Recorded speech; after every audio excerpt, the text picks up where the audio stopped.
ये लोगों से भी झोला छाप डॉक्टर से दूर रहने की अपील।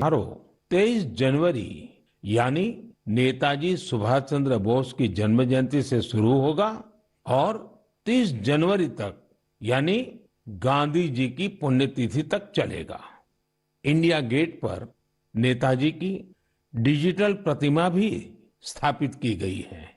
इस बात का जिस प्रकार से देश ने स्वागत किया, देश के हर कोने से आनंद की जो लहर उठी, हर देशवासी ने जिस प्रकार की भावनाएं प्रकट की, उसे हम कभी भूल नहीं सकते हैं।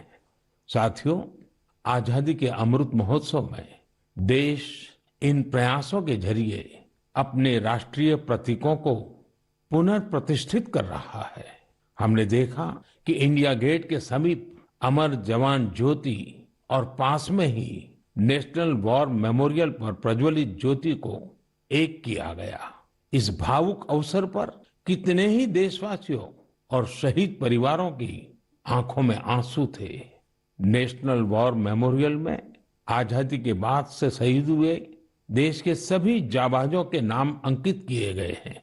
मुझे सेना के कुछ पूर्व जवानों ने पत्र लिखकर कहा है कि शहीदों की स्मृति के सामने प्रज्वलित हो रही अमर जवान ज्योति शहीदों की अमरता का प्रतीक है।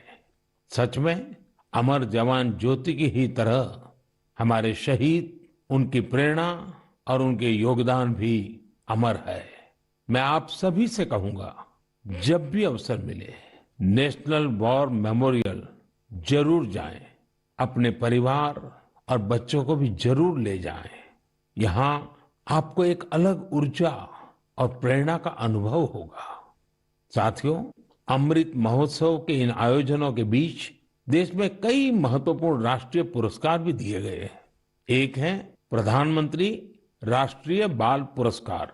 ये पुरस्कार उन बच्चों को मिले जिन्होंने छोटी सी उम्र में साहसिक और प्रेरणादायी काम किए हैं। हम सबको अपने घरों में इन बच्चों के बारे में जरूर बताना चाहिए। इनसे हमारे बच्चों को भी प्रेरणा मिलेगी और उनके भीतर देश का नाम रोशन करने का उत्साह जगेगा। देश में अभी पद्म सम्मान की भी घोषणा हुई है। पद्म पुरस्कार पाने वाले में कई ऐसे नाम भी हैं जिनके बारे में बहुत कम लोग जानते हैं। ये हमारे देश के अनसंग हीरोज हैं, जिन्होंने साधारण परिस्थितियों में असाधारण काम किए हैं। जैसे कि उत्तराखंड की बसंती देवी जी को पद्मश्री से सम्मानित किया गया है। बसंती देवी ने अपना पूरा जीवन संघर्षों के बीच जिया। कम उम्र में ही उनके पति का निधन हो गया था और वो एक आश्रम में रहने लगी। यहाँ रहकर उन्होंने नदी को बचाने के लिए संघर्ष किया और पर्यावरण के लिए असाधारण योगदान दिया। उन्होंने महिलाओं के सशक्तिकरण के लिए भी काफी काम किया है। इसी तरह मणिपुर की 77 साल की लोरेम्बम बिनो देवी दशकों से मणिपुर की लीबा टेक्सटाइल आर्ट का संरक्षण कर रही है। उन्हें भी पद्मश्री से सम्मानित किया गया है। मध्य प्रदेश के अर्जुन सिंह को बैगा आदिवासी नृत्य की कला को पहचान दिलाने के लिए पद्म सम्मान मिला है। पद्म सम्मान पाने वाले एक और व्यक्ति है श्रीमान अमाई महालिंगा नाइक। एक किसान है और कर्नाटका के रहने वाले हैं।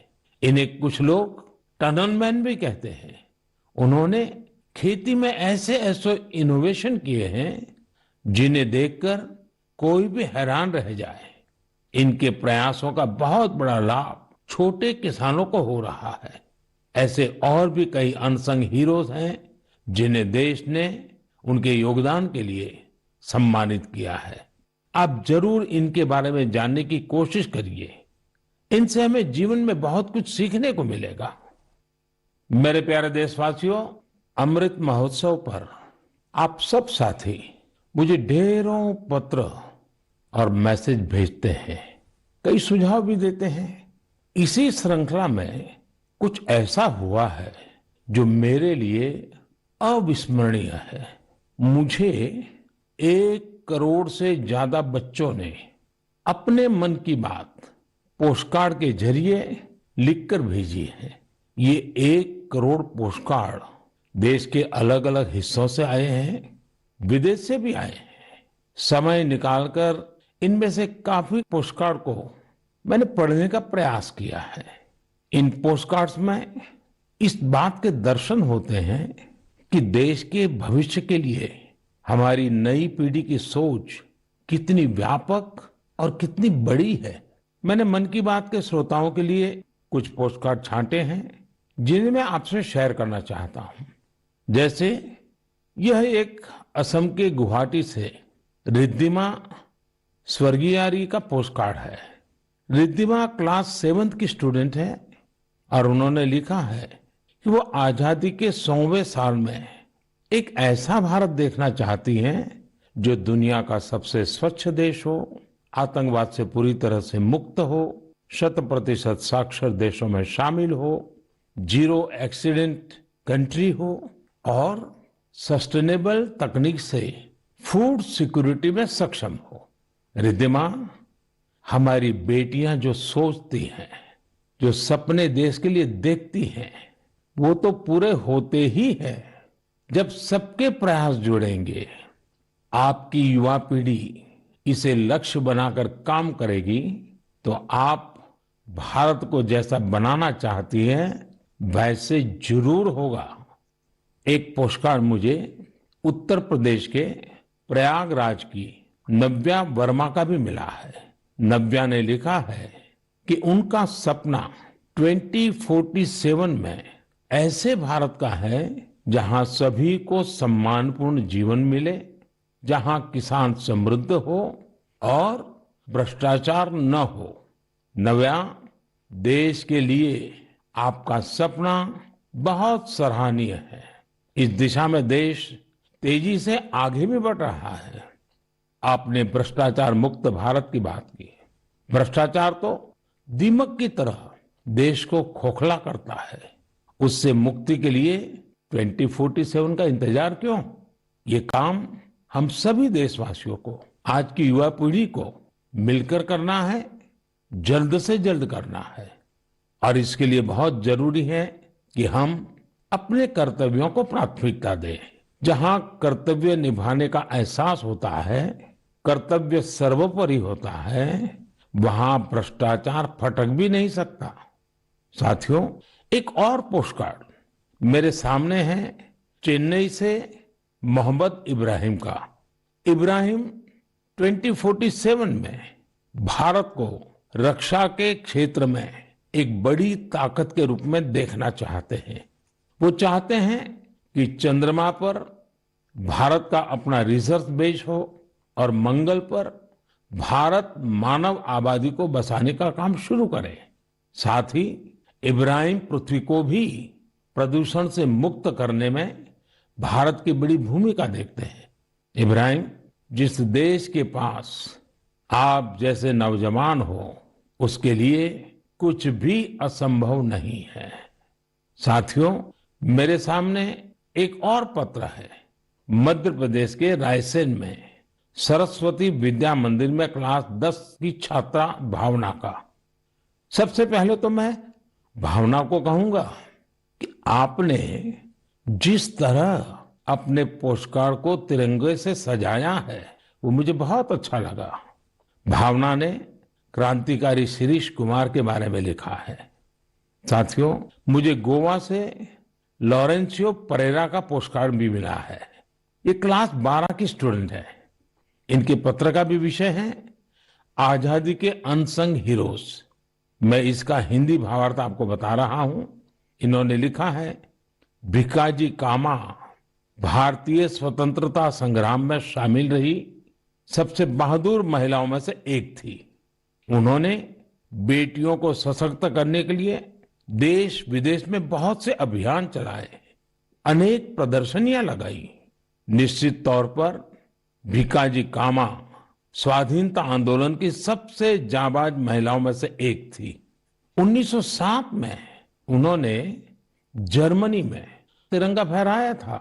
इस तिरंगे को डिजाइन करने में जिस व्यक्ति ने उनका साथ दिया था वो थे श्री श्यामजी कृष्ण वर्मा। श्री श्यामजी कृष्ण वर्मा जी का निधन 1930 में जेनेवा में हुआ था। उनकी अंतिम इच्छा थी कि भारत की आजादी के बाद उनकी अस्थियां भारत लाई जाए। वैसे तो 1947 में आजादी के दूसरे ही दिन उनकी अस्थियां भारत वापस लानी चाहिए थी, लेकिन ये काम नहीं हुआ। शायद परमात्मा की इच्छा होगी ये काम मैं करूं, और इस काम का सौभाग्य भी मुझे ही मिला। जब मैं गुजरात का मुख्यमंत्री था तो वर्ष 2003 में उनकी अस्थियां भारत लाई गई थी। श्यामजी कृष्ण वर्मा जी की स्मृति में उनके जन्म स्थान कच्छ के मांडवी में एक स्मारक का निर्माण भी हुआ है। साथियों, भारत की आजादी के अमृत महोत्सव का उत्साह केवल हमारे देश में ही नहीं है। मुझे भारत के मित्र देश क्रोएशिया से भी 75 पोस्टकार्ड मिले हैं। क्रोएशिया के जाग्रेब में school of applied arts and design के स्टूडेंट्स, उन्होंने ये 75 कार्ड्स भारत के लोगों के लिए भेजे हैं और अमृत महोत्सव की बधाई दी है। मैं आप सभी देशवासियों की तरफ से क्रोएशिया और वहां के लोगों को धन्यवाद देता हूं। मेरे प्यारे देशवासियों, भारत शिक्षा और ज्ञान की तपोभूमि रहा है। हमने शिक्षा को किताबी ज्ञान तक ही सीमित नहीं रखा, बल्कि इसे जीवन के एक समग्र अनुभव के तौर पर देखा है। हमारे देश की महान विभूतियों का भी शिक्षा से गहरा नाता रहा है। पंडित मदन मोहन मालवीय जी ने जहां बनारस हिंदू विश्वविद्यालय की स्थापना की, वहीं महात्मा गांधी ने गुजरात विद्यापीठ के निर्माण में अहम भूमिका निभाई। गुजरात के आणंद में एक बहुत ही प्यारी जगह है वल्लभ विद्यानगर। सरदार पटेल के आग्रह पर उनके दो सहयोगियों भाई काका और भीखाभाई ने वहां युवाओं के लिए शिक्षा केंद्रों की स्थापना की। इसी तरह पश्चिम बंगाल में गुरुदेव रविंद्रनाथ टैगोर ने शांति निकेतन की स्थापना की। महाराजा गायकवाड़ भी शिक्षा के प्रबल समर्थकों में से एक थे। उन्होंने कई शिक्षण संस्थानों का निर्माण करवाया और डॉक्टर अंबेडकर और श्री अरविंदो समेत अनेक विभूतियों को उच्च शिक्षा के लिए प्रेरित किया। ऐसे ही महानुभावों की सूची में एक नाम राजा महेंद्र प्रताप सिंह जी का भी है। राजा महेंद्र प्रताप सिंह जी ने एक टेक्निकल स्कूल की स्थापना के लिए अपना घर ही सौंप दिया था। उन्होंने अलीगढ़ और मथुरा में शिक्षा केंद्रों के निर्माण के लिए खूब आर्थिक मदद की। कुछ समय पहले मुझे अलीगढ़ में उनके नाम पर एक यूनिवर्सिटी की आधारशिला रखने का भी सौभाग्य प्राप्त हुआ। मुझे खुशी है कि शिक्षा के प्रकाश को जन जन तक पहुंचाने की वही जीवंत भावना भारत में आज भी कायम है। क्या आप जानते हैं कि इस भावना की सबसे सुंदर बात क्या है? वो ये है कि शिक्षा को लेकर ये जागरूकता समाज में हर स्तर पर दिख रही है। तमिलनाडु के त्रिपुर जिले के उदुमलपेट ब्लॉक में रहने वाली तायम्मल जी का उदाहरण तो बहुत ही प्रेरणादायी है। तायम्मल जी के पास अपनी कोई जमीन नहीं है। बरसों से इनका परिवार नारियल पानी बेचकर अपना गुजर बसर कर रहा है। आर्थिक स्थिति भले अच्छी ना हो, लेकिन तायम्मल जी ने अपने बेटे बेटी को पढ़ाने में कोई कसर बाकी नहीं छोड़ी थी। उनके बच्चे Chinnaveerampatti panchayat union middle school में पढ़ते थे। ऐसे ही एक दिन स्कूल में अभिभावकों के साथ मीटिंग में ये बात उठी कि कक्षाओं और स्कूल की स्थिति को सुधारा जाए, स्कूल इंफ्रास्ट्रक्चर को ठीक किया जाए। तायम्मल जी भी उस मीटिंग में थी। उन्होंने सब कुछ सुना। इसी बैठक में फिर चर्चा इन कामों के लिए पैसे की कमी पर आकर टिक गई। इसके बाद तायम्मल जी ने जो किया उसकी कल्पना कोई नहीं कर सकता था। जिन तायम्मल जी ने नारियल पानी बेच बेचकर कुछ पूंजी जमा की थी, उन्होंने 1 लाख रुपए स्कूल के लिए दान कर दिए। वाकई ऐसा करने के लिए बहुत बड़ा दिल चाहिए, सेवा भाव चाहिए। तायम्मल जी का कहना है, अभी जो स्कूल है उसमें 8वीं कक्षा तक की पढ़ाई होती है। अब जब स्कूल का इंफ्रास्ट्रक्चर सुधर जाएगा तो यहाँ हायर सेकेंडरी तक की पढ़ाई होने लगेगी। हमारे देश में शिक्षा को लेकर यह वही भावना है जिसकी मैं चर्चा कर रहा था। मुझे आईआईटी बीएचयू के एक एल्यूमिनस के इस तरह के दान के बारे में भी पता चला है। बीएचयू के पूर्व छात्र जय चौधरी जी ने आईआईटी बीएचयू फाउंडेशन को $1 मिलियन यानी करीब करीब 7.5 करोड़ रुपया डोनेट किए। साथियों, हमारे देश में अलग अलग क्षेत्रों से जुड़े बहुत सारे लोग हैं जो दूसरों की मदद कर समाज के प्रति अपनी जिम्मेदारी का निर्वाह कर रहे हैं। मुझे बेहद खुशी है कि इस तरह के प्रयास उच्च शिक्षा के क्षेत्र में, खासकर हमारी अलग अलग आईआईटीज में निरंतर देखने को मिल रहे हैं। केंद्रीय विश्वविद्यालयों में भी इस प्रकार के प्रेरक उदाहरणों की कमी नहीं है। इस तरह के प्रयासों को और बढ़ाने के लिए पिछले साल सितंबर से देश में विद्यांजलि अभियान की शुरुआत हुई है। इसका उद्देश्य अलग अलग संगठनों, सीएसआर और निजी क्षेत्र की भागीदारी से देश भर के स्कूलों में शिक्षा की गुणवत्ता में सुधार लाना है। विद्यांजलि सामुदायिक भागीदारी और ओनरशिप की भावना को आगे बढ़ा रही है। अपने स्कूल, कॉलेज से निरंतर जुड़े रहना, अपनी क्षमता के अनुसार कुछ न कुछ योगदान देना, यह एक ऐसी बात है जिसका संतोष और आनंद अनुभव लेकर ही पता चलता है। मेरे प्यारे देशवासियों, प्रकृति से प्रेम और हर जीव के लिए करुणा, ये हमारी संस्कृति भी है और सहज स्वभाव भी है। हमारे इन्हीं संस्कारों की झलक अभी हाल ही में तब दिखी जब मध्य प्रदेश के पेंच टाइगर रिजर्व में एक बाघिन ने दुनिया को अलविदा कर दिया। इस बाघिन को लोग कॉलर वाली बाघिन कहते थे। वन विभाग ने इसे T15 नाम दिया था। इस बाघिन की मृत्यु ने लोगों को इतना भावुक कर दिया जैसे उनका कोई अपना दुनिया छोड़ गया हो। लोगों ने बाकायदा उसका अंतिम संस्कार किया, उसे पूरे सम्मान और स्नेह के साथ विदाई दी। आपने भी ये तस्वीरें सोशल मीडिया में जरूर देखी होगी। पूरी दुनिया में प्रकृति और जीवों के लिए हम भारतीयों के इस प्यार की खूब सराहना हुई। कॉलर वाली बाघिन ने जीवन काल में 29 शावकों को जन्म दिया और 25 को पाल पोसकर बड़ा भी बनाया। हमने T15 के इस जीवन को भी सेलिब्रेट किया और जब उसने दुनिया छोड़ी तो उसे भावुक विदाई भी दी। यही तो भारत के लोगों की खूबी है। हम हर चेतन जीव से प्रेम का संबंध बना लेते हैं। ऐसा ही एक दृश्य हमें इस बार गणतंत्र दिवस की परेड में भी देखने को मिला। इस परेड में प्रेसिडेंट्स बॉडीगार्ड्स के चार्जर घोड़े विराट ने अपनी आखिरी परेड में हिस्सा लिया। घोड़ा विराट 2003 में राष्ट्रपति भवन आया था और हर बार गणतंत्र दिवस पर कमांडेंट चार्जर के तौर पर परेड को लीड करता था। जब किसी विदेशी राष्ट्राध्यक्ष का राष्ट्रपति भवन में स्वागत होता था तब भी वह अपनी ये भूमिका निभाता था।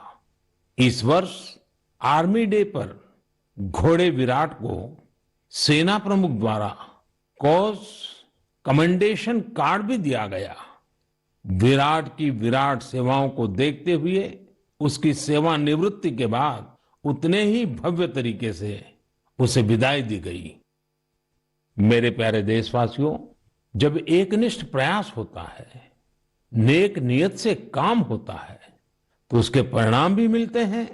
इसका एक बेहतरीन उदाहरण सामने आया है असम से। असम का नाम लेते ही वहां के चाय बागान और बहुत सारे नेशनल पार्क का ख्याल आता है। साथ ही एक सींग वाले गैंडे यानी वन हॉर्न राइनो की तस्वीर भी हमारे मन में उभरती है। आप सभी जानते हैं कि एक सींग वाला गैंडा हमेशा से असमिया संस्कृति का हिस्सा रहा है। भारत रत्न भूपेन हजारिका जी का ये गीत हर एक कान में गूंजता होगा। কাজিৰঙাৰ চিৰ সেউজ পৰিৱেশ হস্তি ব্যাঘ্ৰৰে পাত এক খড়গড় গড় পৃথিৱীয়ে চাই পক্ষীৰ সুদিয়া প্ৰকাশ মোৰ কাজিৰঙা নহয় যে বন্য। साथियों, इस गीत का जो अर्थ है वो बहुत सुसंगत है। इस गीत में कहा गया है, काजीरंगा का हरा भरा परिवेश, हाथी और बाघ का निवास, एक सिंग वाले गैंडे को पृथ्वी देखे, पक्षियों का मधुर कलरव सुने। असम की विश्व प्रसिद्ध हथकरघा पर बुनी गई मूंगा और एरी की पोशाकों में भी गैंडों की आकृति दिखाई देती है। असम की संस्कृति में जिस गैंडे की इतनी बड़ी महिमा है, उसे भी संकटों का सामना करना पड़ता था। वर्ष 2013 में 37 और 2014 में 32 गैंडों को तस्करों ने मार डाला था। इस चुनौती से निपटने के लिए पिछले 7 वर्षों में असम सरकार के विशेष प्रयासों से गैंडों के शिकार के खिलाफ एक बहुत बड़ा अभियान चलाया गया। पिछले 22 सितंबर को वर्ल्ड राइनो डे के मौके पर तस्करों से जब्त किए गए 2400 से ज्यादा सींगों को जला दिया गया था। यह तस्करों के लिए एक सख्त संदेश था। ऐसे ही प्रयासों का नतीजा है कि अब असम में गैंडों के शिकार में लगातार कमी आ रही है। जहां 2013 में 37 गैंडे मारे गए थे, वहीं 2020 में 2 और 2021 में सिर्फ 1 गैंडे के शिकार का मामला सामने आया है। मैं गैंडों को बचाने के लिए असम के लोगों के संकल्प की सराहना करता हूं। साथियों, भारतीय संस्कृति के विविध रंगों और आध्यात्मिक शक्ति ने हमेशा से दुनिया भर के लोगों को अपनी ओर खींचा है। अगर मैं आपसे कहूं कि भारतीय संस्कृति अमेरिका, कनाडा, दुबई, सिंगापुर, पश्चिम